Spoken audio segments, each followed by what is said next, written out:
Take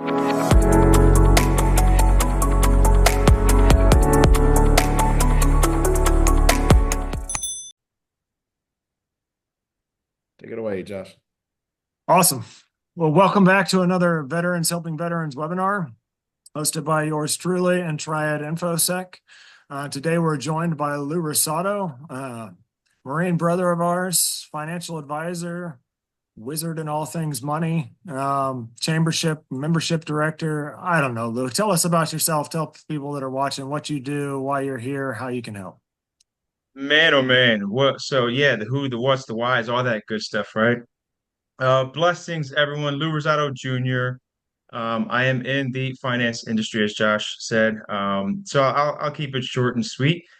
I like to focus on the basics, the essentials. We can get, complex into other things, but what I stick to what got me into finance, which was my inability to find that which I was looking for, right? To not be a high net worth client and to not have any information or education, where do you go outside of TikTok, right? And reading a book and the basics. One of the most common, I do a lot of public speaking. One of the most common talks that I'll have is where do I start and then what? Right? Like where that's the most common. I don't even know how to start, Lou. Where do I start? What do I do? And then once you get that taste of it, it's like, oh yeah, I can do that. I understand that. Okay, and then what?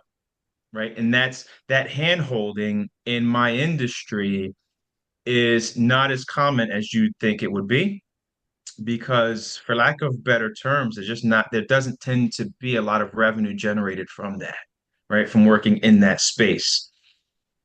I don't care about that, right? That comes if you're in the industry long enough, the higher net worth clients will come. That's fine. That's fine. But I very much enjoy, and it fills my spirit to work in that space, to create that judgment-free zone, to be to if, for it to be okay to say, man, I'm 45 years old. I don't understand with this 401k thing. I just know I'm supposed to put money into it. Is that going to be enough? Right? Like, no, you're not dumb if you ask that question. In fact, it's okay. Let's have that conversation. Right. So that's the space that I tend to gravitate towards from a financial perspective. And then to your point, for the chamber, membership director, helping the membership connect basically with the chamber. That's connecting to the spirit of, to the soul of a man is huge to me. You go to any chamber and every chamber is a different version of the same thing, but none of them can say some of the things that we can say. None of them can do the things that we can do because they haven't done the things that we've done.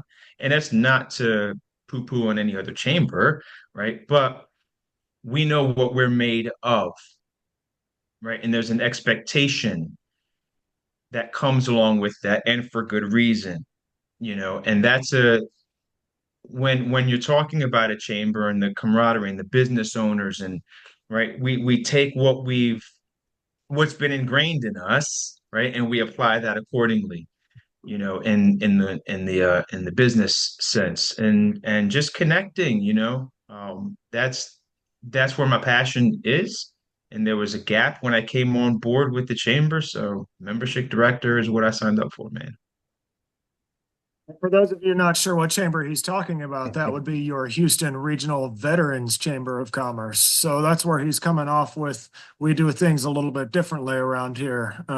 As the chamber president likes to say, we do our own push-ups. We'll set up our own tables. We'll do whatever it is we need to do to make it happen and watch out for each other. So I know that's how we met Lou. Jason, could you tell our returning guest and new guest who you are, how you got started with Triad, and what's in store for him today? Yeah, absolutely. So Jason Roy, founder, CEO of Triad InfoSec, U.S. Navy veteran. Here, part of the chamber. That's where we met Lou. Definitely want to, host this webinar topic on a regular basis. Just we're bringing all veterans together, so veterans helping veterans. So won't spend a lot of time talking about Triad. I just want to make sure that everybody has their time to listen to Lou and his financial freedom advice. So that's why we're here, and I hope to have a really good conversation. We can keep it laid back and keep it interactive as well. So if you're listening in, you have any questions at any point, feel free to drop those in the chat. We'll make sure that Lou gets those answered for you. Sure. Awesome. So since Jason won't say it, I'll say it. He successfully sold his first business. He is going through restructuring this business to take care of tax advantages and everything else like that. So there's a lot of insight that I'm sure he can bring to bear as far as what it looks like before, during, and after a sell, and restructuring a company, and how personal finances and company finances kind of intermingle when you do all that stuff. So looking forward to hear from him. If you don't know me, I'm Joshua Wathen. My job here is pretty simple. I'm here to ask all the dumb questions that you think are dumb, because I'm pretty stupid myself and I don't have any problem doing that for you guys. So if you have any questions that you would like me to ask, please put them in the chat. And we will get those asked for Lou so we can get you answers today. If you don't get an answer on the podcast or the webinar itself, then we'll be sure to email you those after the fact or put you in contact directly with Lou. So I'd like to start off with kind of an interesting, broad question here. I saw well, it wasn't TikTok, but it was a Facebook short the other day, and it had, what's his name? Mr. Scrooge on it, from Disney. And it said on there, this is the best advice I've ever heard about money. And Mr. Scrooge was basically saying money should always be moving. It should always be in circulation, and kind of gave this, I don't know, abstract example of how the tides and currents in the ocean affect the weather, and that's how money works. And I was like, yeah, I'm too dumb to understand that. So I'm just going to wait and ask Lou. What does it mean that money should always be moving? Yeah, stagnant money is bad money, right? Think of it as a savings account, right? What are you earning in there? Checking account. You'd be surprised. I've had conversations with potential clients, and we're starting to do a bit of a deep dive, having the consultation, asking some questions, probing questions to ensure that we're going to, be a match, both personally and professionally. And when you get into liquid assets, it's like, all right, yeah, I've got, 40,000 in my savings account with no investments at all, right?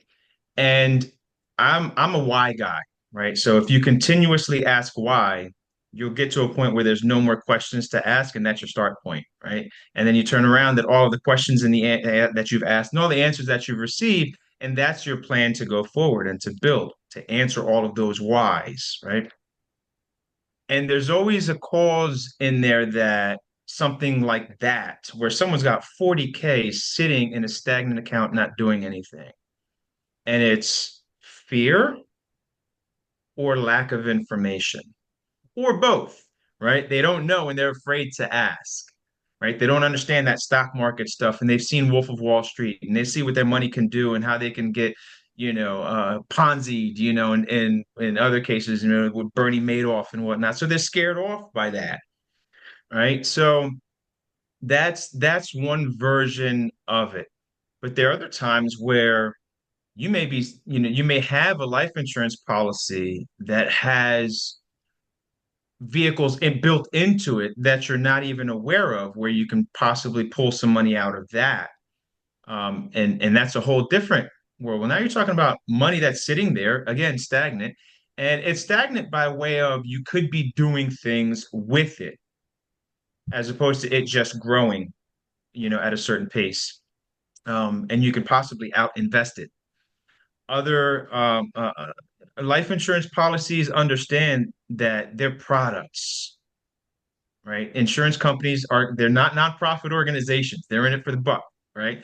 So if you may have a life insurance policy and a better version, better, cheaper version, 5 years later, 10 years later might be a thing, and it's actually possible to where you can check. It's called a 1035 exchange, where you can trade the policy in, so to speak, and get more bang for your buck, a better version of the same thing for the same amount, even though you're older, or so much more for the same amount. There's different versions of things that may happen. So a good advisor will revisit those situations to try to find that stagnant money that's sitting around not in circulation in some capacity.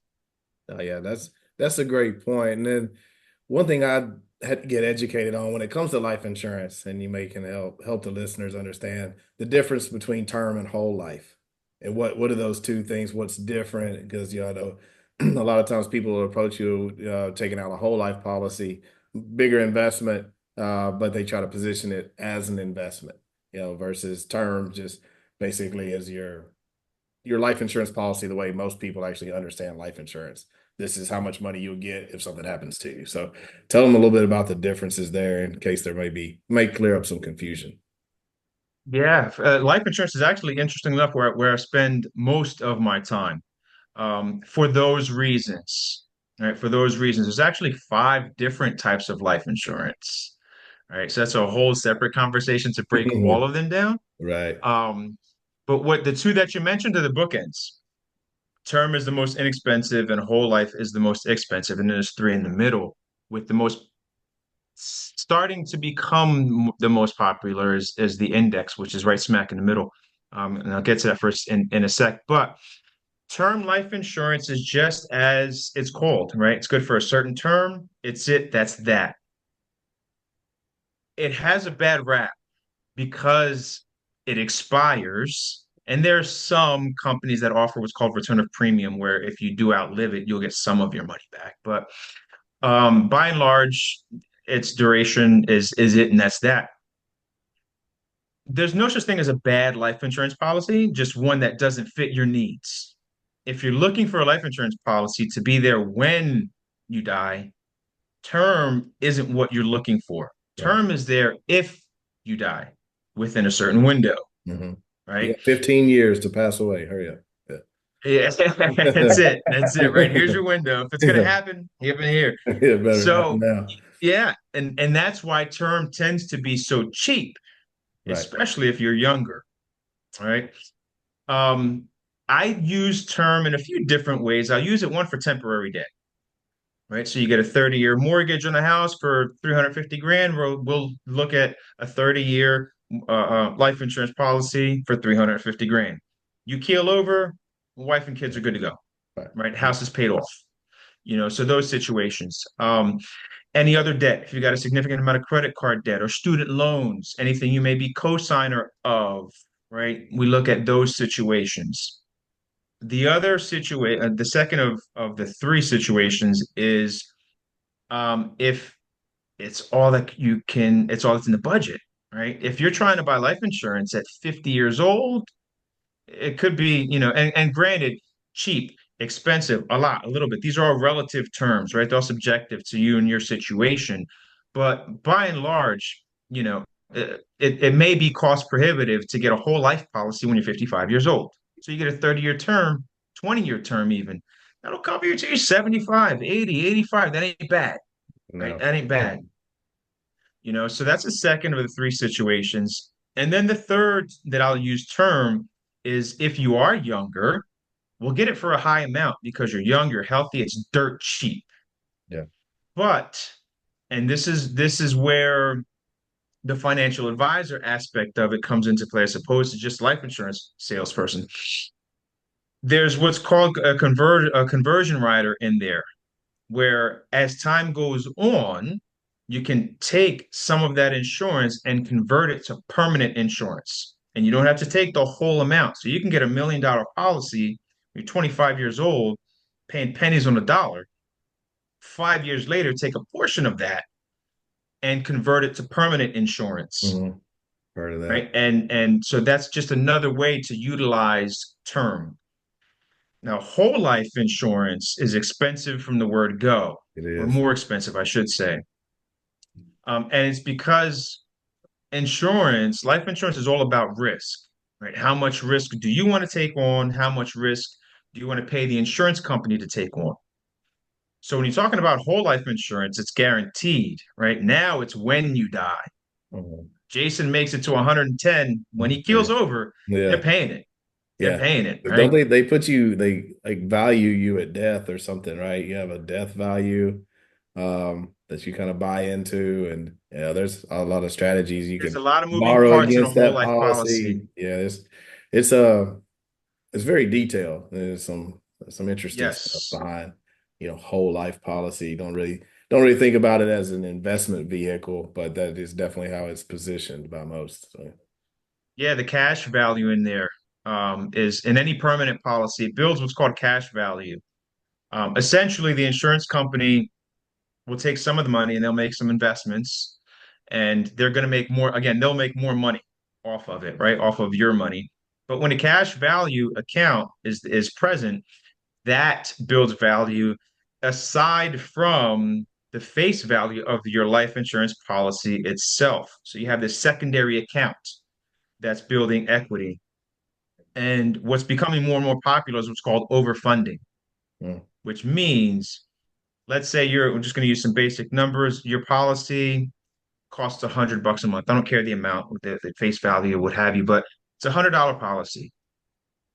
So you say, well, I can afford more than that, Lou. So we explore overfunding. And it's a very controversial conversation because it's being misused, to be perfectly honest with you. A lot of misinformation about it. Um, but what it does is we'll say we're going to pay $150 a month, and that extra $50 all goes into the cash value account where it's allowed to grow tax free because it's a life insurance product. mm, You can now borrow from that right. at a very low interest rate and pay yourself back. No penalties, no tax implications like a 401k would have, for example. Right?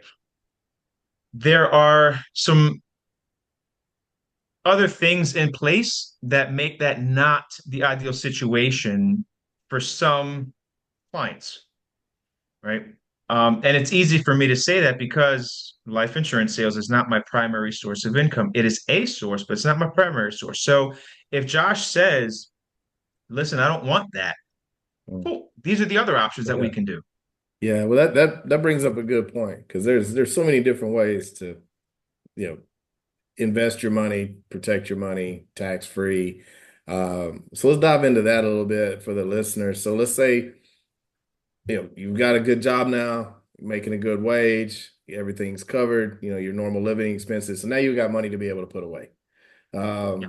And you're looking at, okay, what should I do with this extra money for my money to make money? Move the money around like we talked about. You've got IRAs, you've got 401ks, HSAs. You can go set up your own brokerage account with a financial advisor. You've got life insurance you can invest in. So what would be your advice to someone that says, okay, I've got decent amount per month left over, I want to invest it, just I'm okay with a little bit of risk, I'm not necessarily, want to do a slow play. We just want, my money to make a little bit of money. So what kind of conversation would you have with them and what kind of advice would you give them?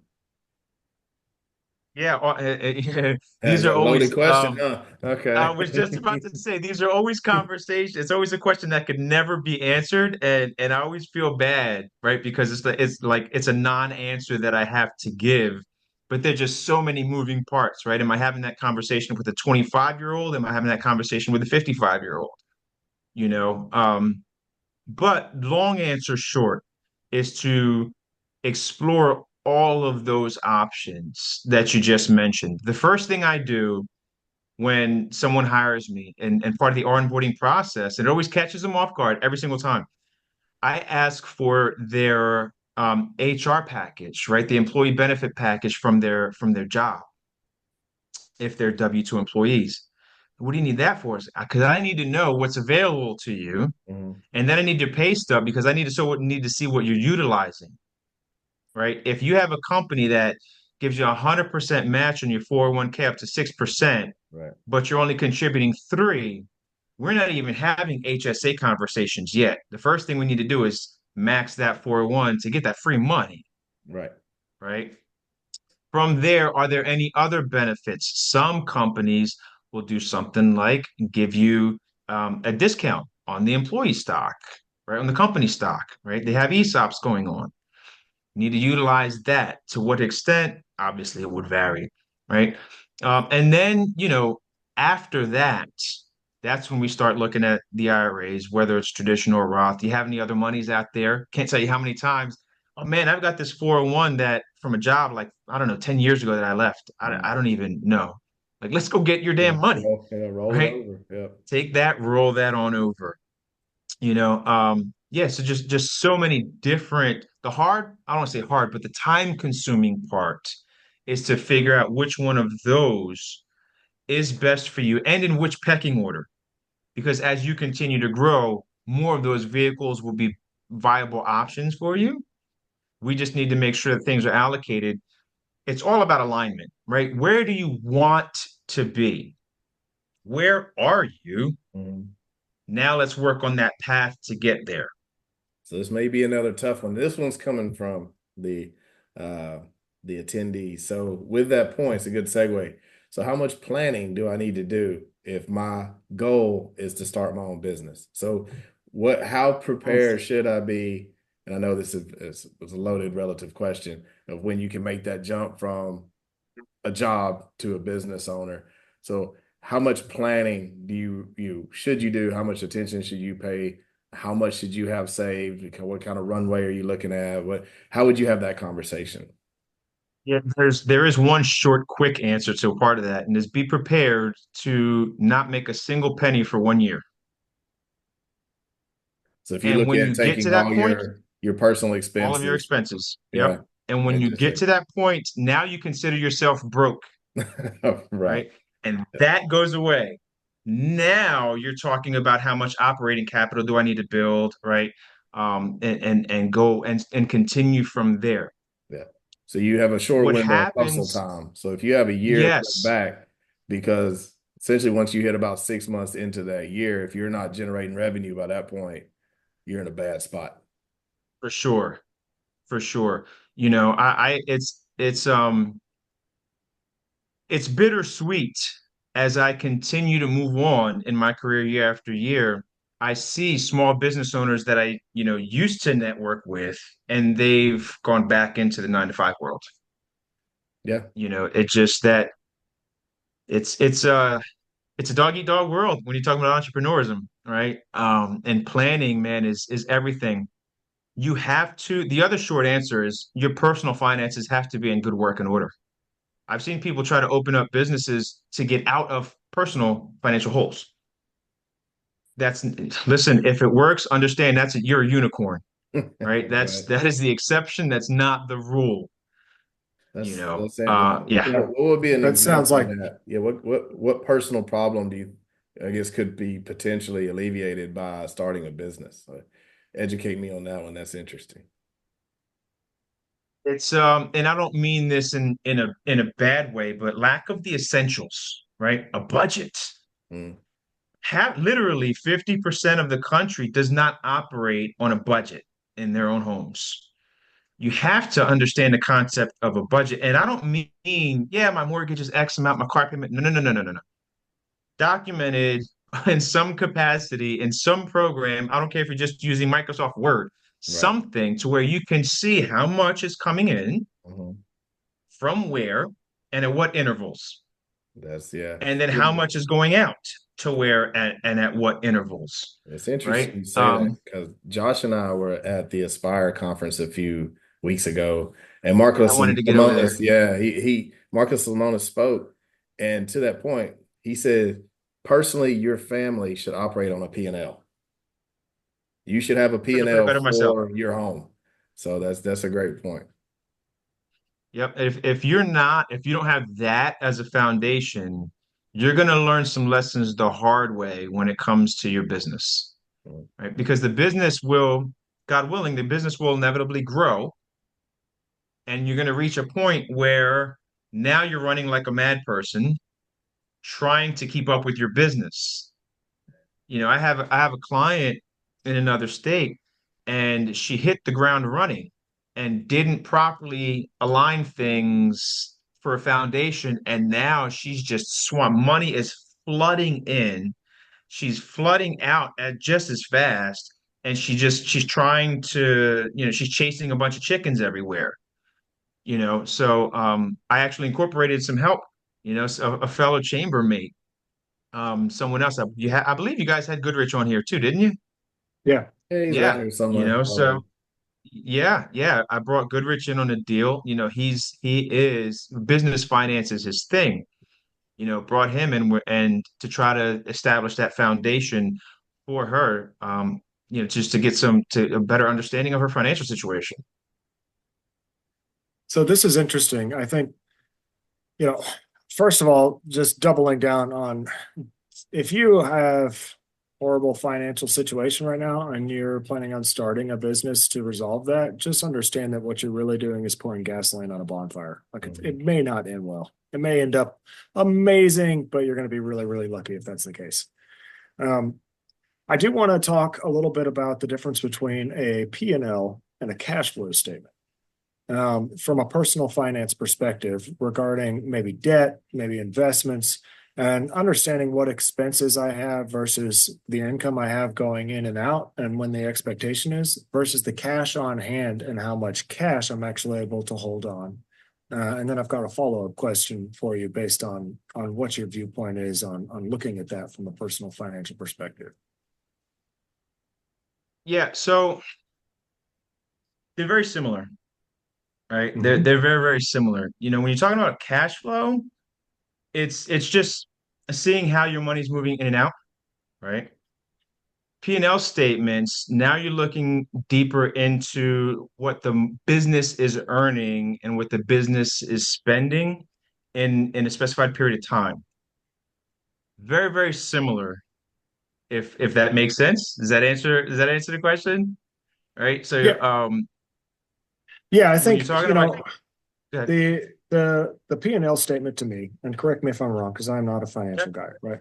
The P&L statement is what I expect to happen. The cash flow statement is what's actually happening to me. I can see what money is actually hitting the account, when it's actually hitting the account, and I can see when that's, what I can do with that. So when I use my cash flow statement at home, I look at what debt can we reduce to increase the cash flow to then look at where we could put money for investments. And it helps me to kind of mobilize some of that cash that I have coming in to affect the overall P&L at any given point in time. What do you guys got me on here for, man? You want a Yeah, job? yeah, yeah.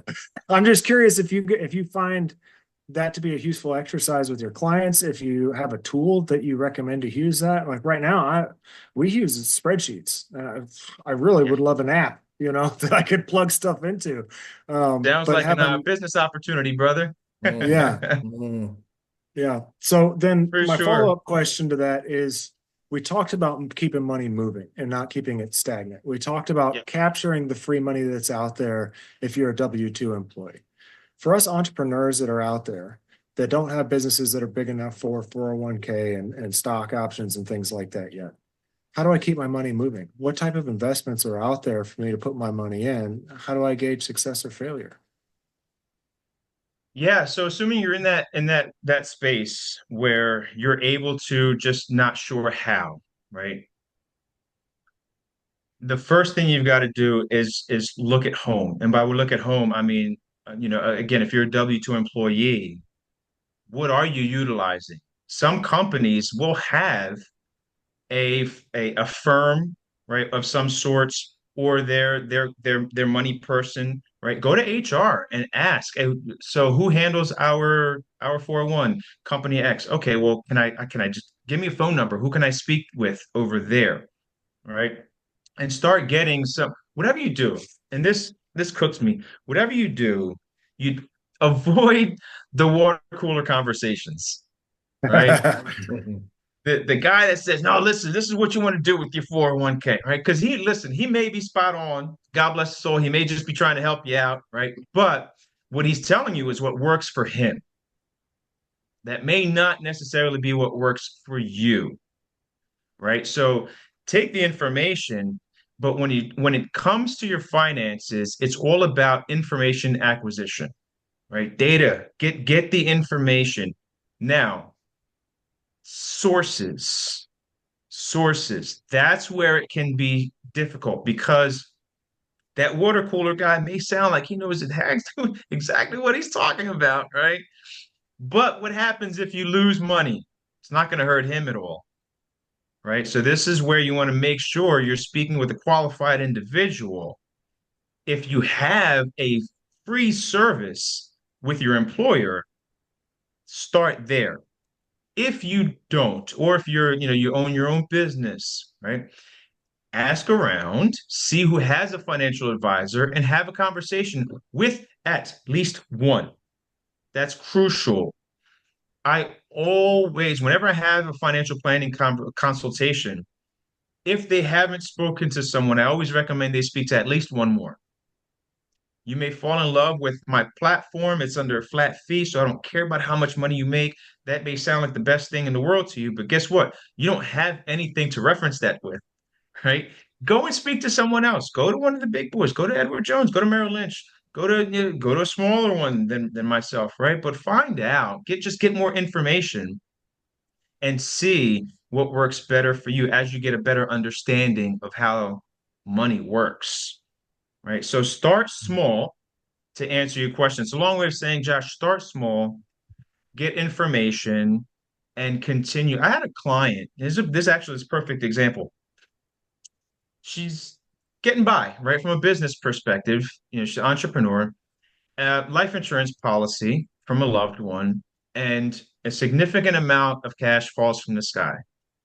First thing was, what in God's name do I do? To which I answered, nothing.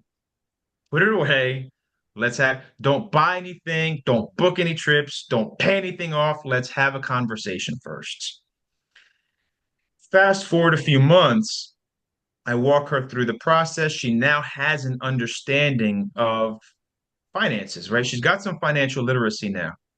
So in the slow roll it, 20,000 a month is what she's investing. And she sees what that does. She understands. She's comfortable now. That sense of anxiety is gone because anxiety comes from a lack of information. That starts to breed fear. Now you're in your own head. Now you're thinking Wolf of Wall Street, right? Calm down, relax. Slow rolled her. And then she gave me a call one day. You can take the rest. Go ahead and dump it in. Now I got it. I get it. We're good. Right. So that's a perfect example, Josh, of, starting small, getting information, acquiring the knowledge, continuing to grow the investments from there. Okay, that helps out quite a bit. So let's talk about rates of return. Good stuff. Yeah. So I'm curious. I don't know exactly where the rate of inflation is right now, but if you do, I'd love to know that. Last time heard it was like 5-7%, something like that. What I commonly hear is around 12% is the overall returns from the stock market over a 30-year annualized period, something like that. Tell me if that's right or wrong. So given It's a little those high. two numbers, it's a little high. Okay. Yeah. So if we use the stock market as a baseline, Yeah. there's still risk in the stock market, especially when you consider short term. What investments would be more higher risk, but a potentially higher rate of return than the stock market? And what investments would be less risk, but less rate of return and still over the rate of inflation that, our viewers could consider? Yep. So I'm going to make this super simple, right? And literally oversimplify, but just for understanding's sake. So bonds, and many of us out there, especially us older ones, right? We know about the savings bonds that we used to get for Christmas, right? The $50 savings bond, that kind of a thing. So bonds are considered, there are some risky ones, but again, we're going to speak general. Bonds tend to be more conservative, low risk, low reward. I like to use a baseball analogy of, you're getting on base. You're not going to hit a home run, right? But you're going to get on base. And the chances of you striking out are pretty slim. And what a bond is you are essentially lending a company money, or lending a municipality money, or lending, in the case of a savings bond, you're lending the government money with a promise in X amount of time, I'm going to give you X amount back. Because all of these guarantees are there, it's generally a low risk investment. Anywhere from 2 to 4% is your average bond. Again, there are exceptions to that rule. Not going to get into that, right? But you're looking at 2 to 4% return. Bonds, you want to be in the bond market generally speaking, the older you are, the closer you are to retirement, is when more of your money starts to go into that safe zone because you want to protect it, right? Because you're really close to needing it, right? 55 and up, 60 years old, that's when your money's going to really start to slide more so into the bond market. The stock market is now you are buying into a company. You are a part owner, hence shares. That's when you can get into much riskier situations because Apple, if you buy a bond in Apple, Apple would have to fold, completely go out of business in order for you to not get your money, right? Again, oversimplifying. But it is possible for Apple to lose money and still stay in business, right? The stock can drop, right? Remember, Samsung, I forget which phone, probably the better part of about 5 years ago, maybe 7 years ago, their phones were blowing up, literally Oh, yeah, I exploding, remember that. right? Yeah. I think it was like the Note 6 or the Note 7, something like that. Massive recall. Stock takes a bit of a hit, but then it recovered, right? So there was opportunity there for you to lose money, even though Samsung was still in business. So much more risk, much more reward when it comes to stocks, individual stocks, I should say. Now, there is something that's called ETF, very similar to a mutual fund. And a lot of times people will hear these terms but don't understand what they are, index funds. Think of a bucket, right? Again, oversimplifying, I'm gonna keep noting that. But let's say you want to invest in a cell phone company, right? And client A invests in Verizon. Client B invests in a cell phone ETF, which is an exchange traded fund. And in that fund is a bucket of every cell phone company, T-Mobile's in there, Virgin's in there, and all these other companies, every cell phone company is in this bucket. Verizon, Union Strike, boom, they take a dump. If you only have Verizon stock, you're really going to feel that hit. But if I have this bucket of funds that Verizon is also in, it'll hit me a little bit. But hell, Xfinity Mobile just launched this new service, 6G, and their stock went up. So I didn't even feel that bump in the road. And you took a hard shot because it's an individual stock. You're all in that one company instead of me, who's in on 10 companies in the same industry. Very much the S&P, right? The standard is it's 500 different companies in there. Average 10% per year, right? If this company takes a shot, I might feel it a little bit. That company takes a shot, I might feel, but there are 499 other ones in there, All right.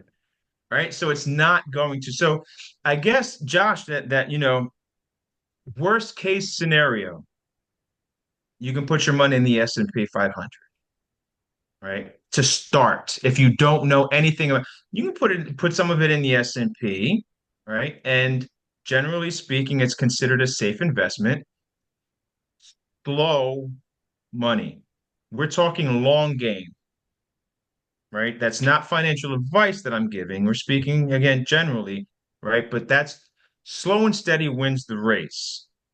These get rich things that you may see from Mhm. finfluencers that are not licensed and not held liable for any advice that they might give, take caution. It's not, I didn't make it up. We all know it. It's too good to be true. Probably Probably is, is. right? So Probably is. that brings up a great point by one of our guests today. I'm going to read this as it's typed because I am too dumb to understand what it means. But it says, do all financial planners or advisors are bound by the fiduciary duty towards their clients? What does that mean? No. Great question. Phenomenal question. So when one is a fiduciary, they are legally held liable for any advice that they give. So there's certain restrictions that come with that. They can't go on Facebook Live and talk about investments. They can't post about any kind of financial advice because if I were to go on and say, hey, Amazon's going to split their stocks. It's a good time to buy. And Josh sees that and says, oh man, that's coming from Lou. Honey, we're going to take out a second mortgage on the house and we're going to put it all into Amazon. Josh Yeah. loses his house. Josh can sue me because it was advice that I gave. And I could not just lose my license. I could be suspended. I could be fined. I can be imprisoned. Right? That's what happens when you're fiduciary. You're not a fiduciary. Doesn't matter to me any at all because there's no consequence or repercussion if the advice that I give is poor in any capacity. So if your financial advisor, the firm that you're working with, if they're not functioning in a fiduciary capacity, they have to do everything that is in your best interest as an individual. If I was only speaking with the two of you right now, I would have that would be a thing because Jason might be in a different position than Josh, right? The advice is good for one. I don't care if you two are identical in every financial respect, right? You have to be treated as two separate individuals when it comes to that. And that's the fiduciary responsibility. So yeah, that's actually a great question. Okay, that makes a lot of Does sense. make sense. It also makes sense that, yeah, if you're gonna tell me what to do with my money, I mean, like, I'm gonna do what you say, like, I want some accountability. That's starting to help me understand why there's licenses and certifications and things of that nature. So, okay, I know you're gonna tell me to stop being crazy, but that's kind of my job. I've heard about these things called venture capital and angel investing and hedge funds and heard that they, beat the stock market. And what do you have to say about all that? So man, and I wish I remember when exactly it was, but Warren Buffett had a bet with the most successful hedge fund investor. And we'll take it back. So if you don't know what hedge funds are, they're very complex situations that you buy into. It's a status thing, I'm not gonna lie, right? It's a status thing to be able because they're qualifying factors, right? You've got to have a high net worth and so forth and so on to be able to buy in the highest of all risks with the highest. I mean, it's literally calling your home run, right? And hitting it there, you know. But Warren Buffett had a bet, and it was over a 10-year stretch, right? And at the end of 10 years, who is going to earn more, the S&P 500 or this hedge fund investor? And in that window was the housing market crash in '07, '08, '09. And Warren Buffett still won. And all he did was just let it ride in the S&P, right? Done. Done. Boring is good, Yeah. right? Boring is good when it comes to finances, and to investments in particular. Um, VC, the venture capital space, it can be really exciting if you know that if you enjoy the casinos, if you enjoy craps, that might be your jam, right? It is not a space I operate in any capacity. My finance, my clients, we have very boring financial conversations, right? And it's because it's not even my initial process could be upwards of 6 months just to kind of get you up to speed. If you come to the table and you don't know the difference between a stock and a bond, that's our starting point, and it's going to be anywhere from 4 to 6 months before we can have a conversation and speak the same language. But I need you there because when life happens, as it obviously will always, life will life on you, right? And we need to have financial conversations. It's not going to be what I say goes, right? I need you to be educated enough so that you can make informed decisions that I will obviously, guide through. Your financial advisor should be more of a Sherpa as opposed to a pilot. right? And for those, if anyone doesn't understand what a Sherpa is, it's one that hikes with you up the mountain. It isn't this is how you pack your sack and this is how you handle this situation, this is how you handle that situation. It is one that he is there with you stride for stride. That is generally speaking, the clients that I very much enjoy dealing with need that. Right. So yeah, kind of a long-winded answer to that whole hedge fund space and VC space. Well, that makes a lot of sense though, right? Like, let's play minor league and make some money minor league. And if we can figure out how to do that, maybe we end up in a position to try and strike a couple of home runs without losing, anything that matters, right? So Right. to me, that sounds like if you've got fun money that you want to go put in the market and see, like you said, go to Vegas. If you want to do a bet that's better than the odds of Vegas, but it's still a bet, then Put maybe. yourself in But a position to where you can seize that opportunity. That's the ideal situation in your financial life, to be in a position to where when an opportunity presents itself, you can seize it. Right. We've got one client in my firm. When COVID hit, the cruise liners naturally took a shot, right? And still haven't recovered completely from a stock perspective. But she took, man, I think it was better part of about 15 grand out of her investments and bought Carnival and just let it sit. And here's Carnival in the gutter. Carnival then came back up. I believe it's about half of where it once was, but she's doubled her money. That simple, right? Because she was in a position to be able to do so. I have another client did the same with Bitcoin when Bitcoin dropped down to, I think it went down to like 16 or 17,000, dumped a significant amount into it. Didn't think it was going to go much lower. And if it did, she knew it was going to cheat, knew, right? It was going to rebound in some capacity, maybe not back up to 70. And there's people that think it's going to make 170, whatever, that's fine. I hope it does. God bless. But she said, man, if this thing makes it back up to 30, we win. Looked at the whole situation. She was in a position to where if Bitcoin was now defunct, she would still be okay. And that's key, right? Because to your point, you have to be in that position to where you can go and gamble a little bit and seize that opportunity. That's that that's makes a that's lot of the sense. ideal situation. That's a goal where you want to be. You don't want that, man, this is going to take care of all my credit cards. It's going to hit. No, no, no, no. That's three quarters, pull the lever, right? Yeah. That's not a space you want to be in. Okay, so let's talk about goals. Um, Mhm. you know, for all the other scrubs like me out there, what's my initial goal to have, what percentage of my income should be going into investments that are low risk but are going to earn me long-term play type of thing. What's that percentage look like? 10%, 30%, 50%. Once I hit that, then I'm stable enough to maybe play a little bit, depending on how much I've got coming in. You I mean mean, I realize that's with regards to your income or with regards to your investments?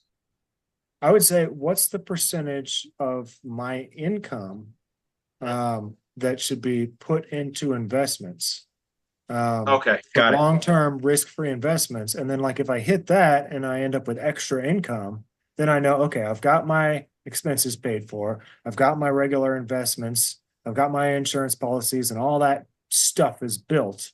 Here's an extra 10% off the top I just made on a bonus or something. If I want to go wild, I'll call you and say, what do you think about this? That's where you Imagine trying to email. Yeah, imagine trying to shoot a rabbit at 500 yards when he's in full sprint. That's And the question that you just asked, right? Talk about a moving target, man. yeah, that's You my kind know, of that's my kind of hunting, man. That's what I want to yeah, know about. man. Yeah, what's the lead on that puppy, right? So Yeah. there's super, super, super general. We're gonna speak, right? But the average, the general consensus when it comes to saving and investing, 20% of your income is what they say, right? With 5% being short-term savings, i.e. emergency funds. Another 5% that is going for your long-term savings if you're not at your goal, right? So if you determine that 6 months of savings is your buffer, right, and you're not there, well, then that's what needs to be addressed. With the remaining 10% being investment funds. Now, what does that entail, right? How much of the 10% is going into what?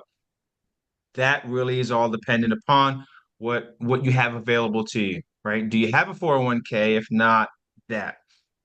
If you don't have access to that, because again, you're not a W-2 and you're not in the solo 401 space, what have you. Now we're talking about IRA. Now, within that, how much is going into what, right? Asset allocation is what you're referring to when it comes to that respect. And there are super general percentages. The younger you are, the higher the first number should be. For example, a 90-10, with 90% being in stocks, 10% in bonds. If you're really young, it could literally be 100 and 0, right? Put everything into the stock market. And what that means is all of your money is going to be, well, the first number is your stock percentage. If you're young enough, you don't care about this on a day to day. You don't care about this on a year to year. Your retirement is 40 years from now. You're going to see one, two, three recessions, four recessions between now and then, right? The market's going to spike. You don't care. Don't be the one that checks your investments every single day. You're going to go nuts, Mm. right?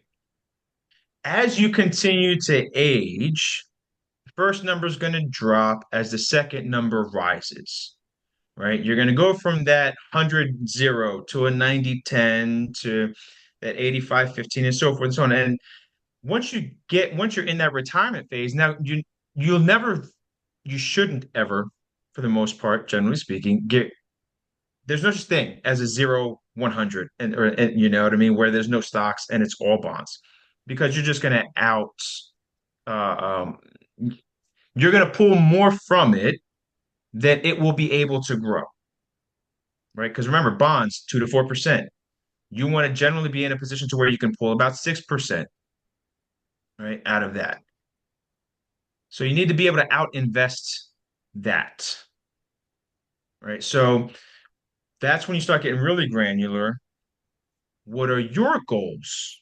What does retirement look like for you? Is it off the grid in a log cabin somewhere in the mountains in Pennsylvania? Is it a mansion in Maui? That's two different retirements, right? So what your portfolio looks like will be fully dependent upon where you want to go and where you are right now and the work that needs to get done. And is it even feasible?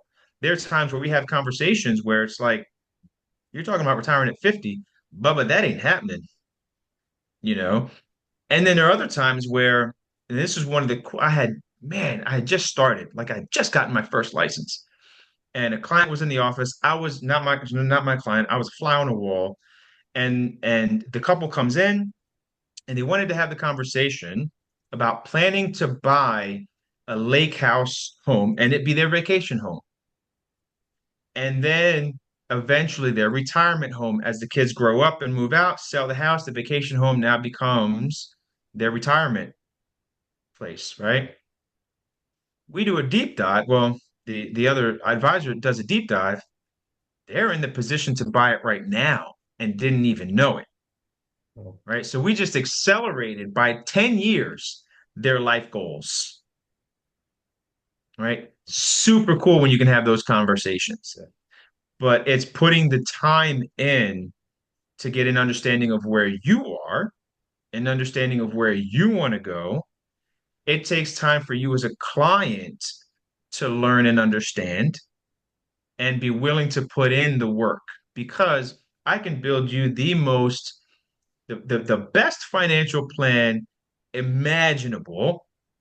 And then you go swiping your credit card, buying this and going there. Yeah, why not? everything just went to hell in a handbasket, just like that. Yeah. Well, that's Right. Yeah. great. I hate to cut off. We got about 5 minutes left. Yeah. I think that now this has been great. I think what I'm taking away from it is you need to have those kind of cool, calm, collected conversations with a professional like yourself to make those decisions. Because I've seen a lot of people out there who badmouth things like 401k, saying that's the old way to think. That's what you're supposed to do with your money. And there's other ways for your money to make more money, maybe in a non-traditional route that only the certain people know about how to do these things, right? Which, just kind of sounds like clickbait in a way to me. So I think that you're right. That's a water cooler thing, and sitting down again with a professional and having a detailed conversation, because everyone's different with different goals. You're absolutely right about that. So, well, any final thoughts from you, Josh? Before we kind of Yeah, I think, this is a Veterans Helping Veterans podcast about finances, right? So somebody's got to say it. Don't get married on the first date. Don't give somebody power of attorney over all of your stuff. Don't go sign up for a car that's got 25% APR on it. Instead, do yourself a favor, call my man Lou, and figure out how to make that 21-year-old money you're making from Uncle Sam stick when you're 65. All right? If there's one thing I learned from listening to you today, Lou, it's this. Just do what you're supposed to do. If you can do that, that's half the battle. A plan is nothing without execution. And everybody that's a veteran or active military that's tuning into this should at least know that. Yeah. For sure, man. Well, Just as money comes in, you've got to plan for it plan before it gets there. You're getting a re-up bonus, man. Make the game plan for it now, because when that 10K falls from the sky, ooh, it gets hot in the pocket quick. yeah, it does. It does. Yep. All right. Well, good deal. Well, in closing, Lou, if anybody's got any questions, they want to reach out, maybe have a conversation with you. How do they do that? Yeah, super simple, man. I do not charge for my consultations. You get 1 hour for free. We'll find out if you're the ideal client or not. Worst case scenario, I can give you some direction, improve on this, or even connect you with a different financial advisor that may be better suited for what you're trying to accomplish.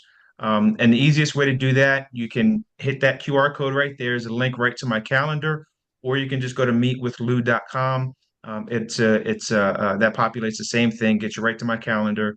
Find a time and a space that works best for you. If you have a significant other, I highly recommend both of you are there, because that can be a different conversation, even with husband and wife. And I don't care. And this is my household. Naturally, I run everything from a financial perspective. My wife is just telling me where to sign. Is it best for us, kind of a thing, because she just doesn't want to deal with it. Even if you have that relationship, you both need to be there. I need you both on for these conversations, because once I start asking about what your goal is, might get different answers. Yeah. Yeah. Absolutely. No, that's great. Awesome. Amazing. Well, thank you, brother, man. It was a pleasure seeing you all the way from Nebraska this time. But yeah, we'll definitely look forward Yeah, to catching up. And yeah, great advice as always, man. appreciate Awesome. you, brother. Well, thank you everyone for joining us. Until next time, this has been Triad InfoSec with a Veterans Helping Veterans podcast. And the thought of the day today is don't be stupid with your money. Make good decisions. That's I it. got nothing to add. That's perfect. There's just nothing. Just leave it. That is better left alone. Just let it be. That's it, Yeah, that's man. it. That's it. Absolutely, Take guys. all the risk out of your life. Yeah. Just Do your make own good push-ups. decisions. Sure. Let's get out of here. All All right, right. guys. Y'all have a Till great next day. time.